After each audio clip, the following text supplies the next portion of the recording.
Meu Senhor e meu Deus, creio firmemente que estás aqui, que me vês, que me ouves. Adoro-te com profunda reverência.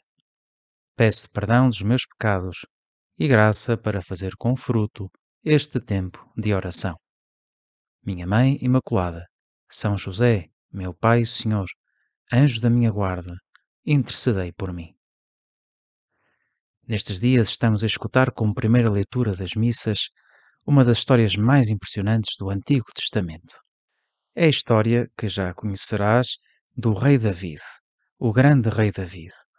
Uma história que começa quando ele ainda é um rapaz, quando Deus o ajuda a derrotar um guerreiro inimigo, um guerreiro gigante, e o pobre David, um pequeno pastor, armado de uma funda e de uma pedra, acaba por matar aquele guerreiro e transforma-se num grande herói de Israel.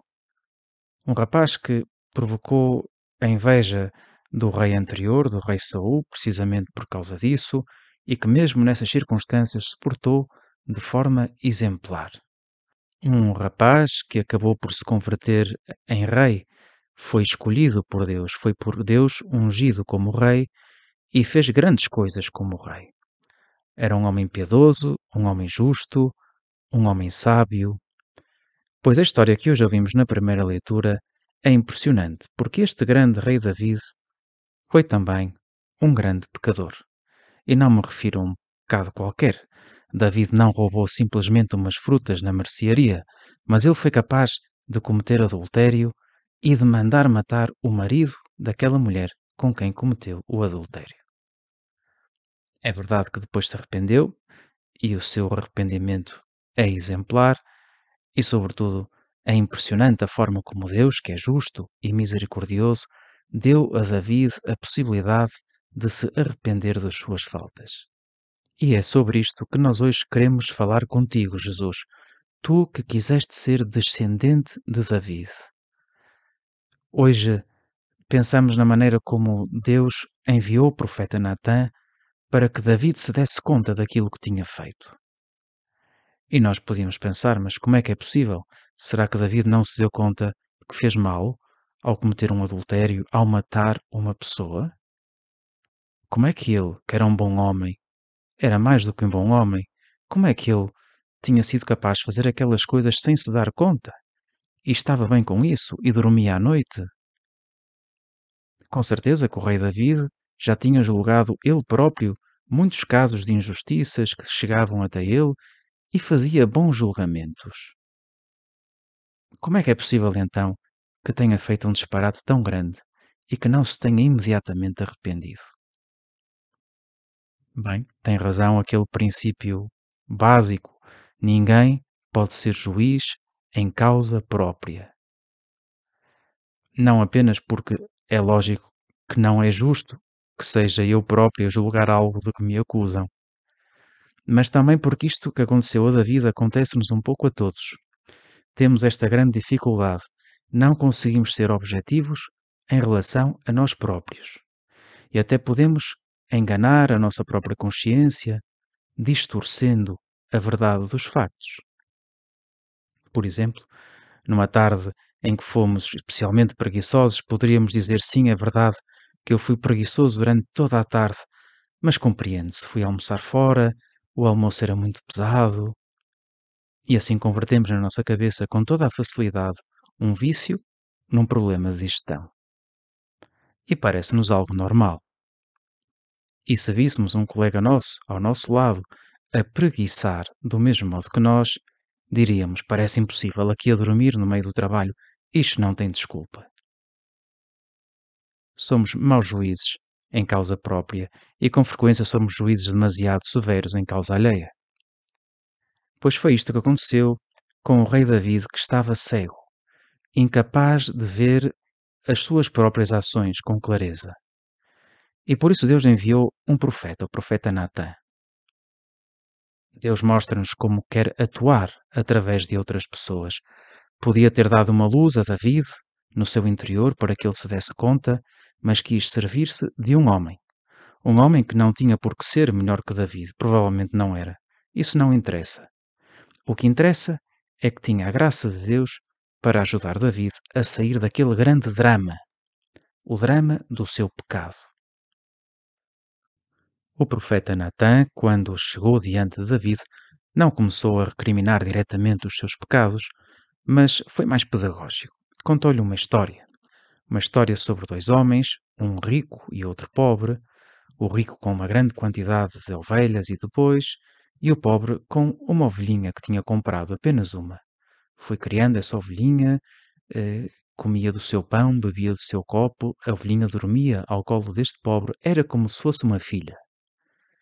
E então chegou um hóspede à casa do rico, e vou aqui resumir a história, e o rico, para não matar uma ovelha das suas, foi buscar a ovelha do pobre, e matou a ovelha do pobre, e ofereceu-a no jantar a esse hóspede que tinha chegado à sua casa. Contou esta história o profeta Natã devagarinho, de tal maneira que o David se foi metendo na história. E quando chegou a este ponto, o David inflamou-se de cólera, diz a Escritura, e disse a Natã: Tão certo como o Senhor estar vivo, aquele que assim procedeu é digno de morte. E é nessa altura que Natã diz a David: Esse homem és tu. E assim David cai em si e dá-se conta daquilo que tinha realmente acontecido, do que é que ele tinha feito. Graças àquelas palavras inspiradas do profeta Natã. E por isso, David, no final de tudo, acaba por dizer: Pequei contra o Senhor.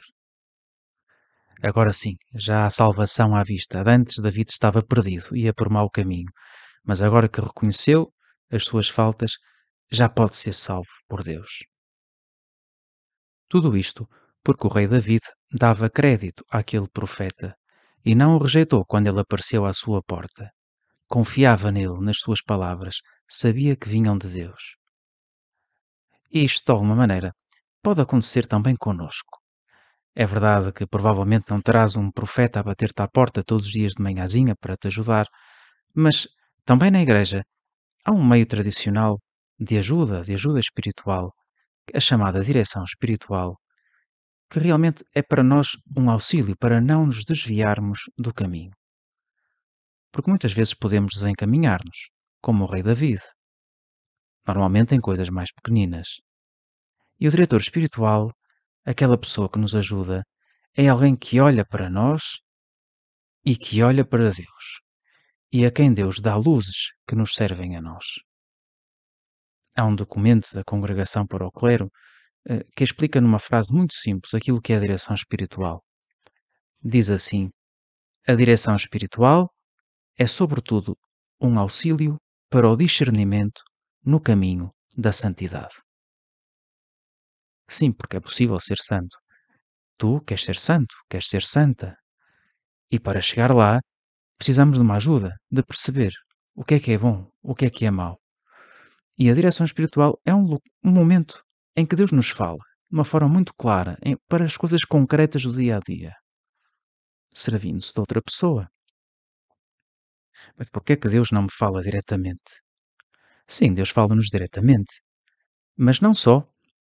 Há uns dias referia-se, uns 10 minutos com Jesus, no dia da conversão de São Paulo, o exemplo de São Paulo, como Deus, Jesus Cristo, diretamente fez cair o São Paulo do cavalo, mas depois disse-lhe para ir ter com o Ananias. E foi o Ananias que lhe explicou tudo, que o batizou, etc. Porquê é que Jesus não fez tudo? Porque assim atua Deus.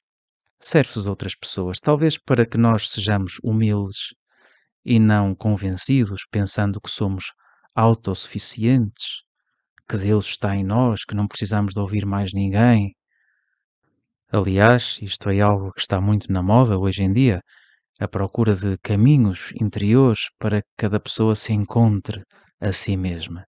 Muito mais interessante é encontrarmos a Deus no nosso interior. Já o Santo Agostinho dizia, falando da sua própria vida: tanto tempo, meu Deus, estive à tua procura fora de mim e vim encontrar-te dentro de mim. Já estão a acabar estes 10 minutos, mas ainda temos tempo para pedir a Nossa Senhora que ela nos ajude. Que nos ajude a encontrar alguém que conosco percorra esses caminhos de santidade. E se já fazemos direção espiritual, que ela nos ajude a tirar mais proveito, como o rei David, dessa sua conversa com o profeta Natã. Uma conversa que o levou a salvar-se. Dou-te graças, meu Deus, pelos bons propósitos, afetos e inspirações que me comunicaste nesta meditação. Peço-te ajuda para os pôr em prática. Minha Mãe Imaculada, São José, meu Pai e Senhor, anjo da minha guarda, intercedei por mim.